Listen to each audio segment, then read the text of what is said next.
Vamos então pensar no que é discipulado. Em primeiro lugar, discipulado é um modelo implantado por Jesus. É verdade que esse processo de acompanhar pessoas, de treinar pessoas, já tinha sido usado nas próprias Escrituras por outras pessoas. Moisés e Josué, Elias e Eliseu são alguns exemplos desse tipo de acompanhamento. Mas Jesus fez algo especial com aqueles 12 discípulos que ele escolheu. Ele tinha mais do que 12 discípulos. Havia, em algum momento do seu ministério, até uma numerosa multidão que o acompanhava. Mas em determinado ponto do seu ministério público, ele foi para o monte orar, ficou a noite inteira orando, e quando ele desceu, diz a Bíblia que ele escolheu para si aqueles que ele mesmo quis, e andou com aqueles discípulos durante uma boa parte dos 3 anos do seu ministério. Que modelo era este? Jesus Cristo não apenas, com aqueles 12, ensinou coisas de uma maneira formal, mas ele andou com eles. Durante aqueles quase 3 anos que eles passaram juntos, eles praticamente não se desgrudaram, fizeram tudo juntos. Viajaram, tomaram suas refeições, dormiram na mesma casa, às vezes no mesmo barco, tiveram experiências extraordinárias presenciando cenas da manifestação do poder do Senhor, ouviram explicações mais detalhadas a respeito de aspectos especiais do ensino de Jesus. Houve momentos em que Jesus contava uma parábola para toda a multidão, depois chamava aqueles discípulos à parte e dava mais detalhes do que ele queria dizer. Foi um modelo de acompanhamento, e esta é também uma característica do discipulado. Daqui a pouco vamos falar sobre ela. Portanto, Jesus Cristo deu um modelo que funciona. 12 homens preparados, um deles inclusive se perdeu, foi Judas, conseguiram levar o cristianismo a todo mundo. Chegou até nós. Foi um modelo de multiplicação de discípulos.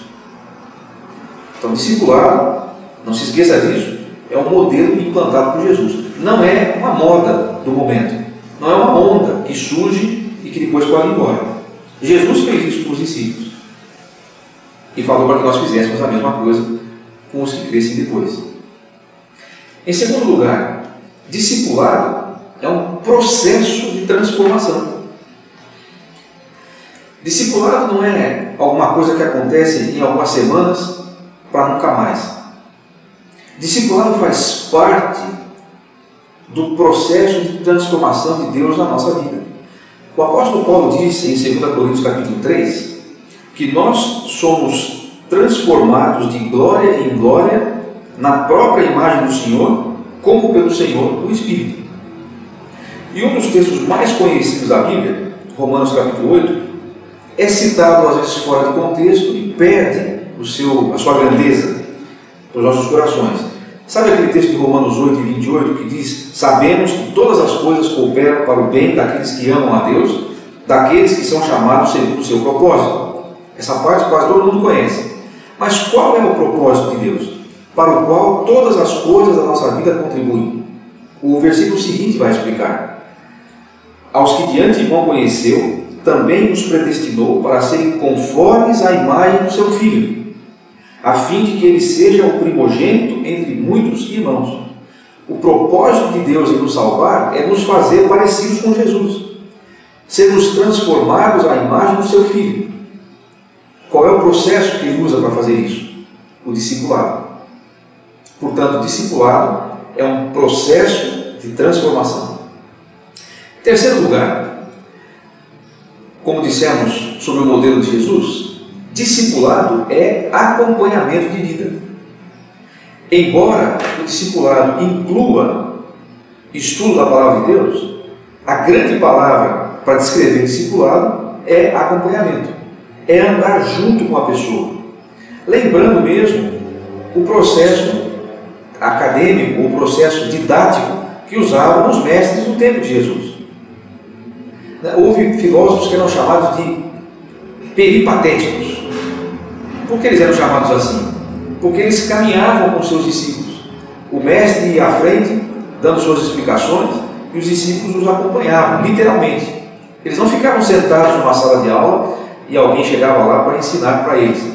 Eles andavam com o seu mestre, pegavam até os jeitos, as manias talvez, a forma de falar, de se expressar dos seus mestres. Eles acompanhavam seus discípulos. O discipulado cristão tem esta prerrogativa: acompanhar a vida das pessoas. Observe, não é fiscalizar, não é simplesmente buscar problemas na vida dos outros, muito menos é se imiscuir, se meter na vida dos outros. Acompanhamento de vida no discipulado é você se tornar parceiro de um novo convertido e levá-lo até a maturidade. Vai chegar o tempo em que ele poderá andar sozinho. Mais do que isso, vai chegar o tempo em que ele vai poder repetir este processo com outra pessoa. Até que isso aconteça, você vai acompanhá-lo, você vai andar com ele, vai compartilhar suas necessidades, suas dúvidas, suas alegrias também. Vai acompanhá-lo em todo o tempo. Finalmente, eu diria que discipulado é uma estratégia para o desenvolvimento da igreja, tanto para o desenvolvimento numérico, quanto para o desenvolvimento com a maturidade dos cristãos. Eu citei há pouco que há uma marca de superficialidade na nossa igreja brasileira hoje em dia. Uma das razões por que isso acontece é a falta de discipulado, desse acompanhamento, tanto quanto possível, individual, que se faça com os novos convertidos. Isso vai dar raízes para a pessoa crescer. Isso vai ajudá-la na sua maturidade, de maneira que dentro de 2 anos ou um pouco mais, depois da sua conversão, a pessoa já tenha chegado a, pelo menos, a juventude cristã no seu desenvolvimento de fé. Quando esse acompanhamento não acontece, a igreja corre 2 riscos principais. Um deles é a evasão. Há igrejas que perdem cerca de 70% das pessoas que se convertem na sua membresia, o que significa que são eficientes no evangelismo, mas não são eficientes no discipulado.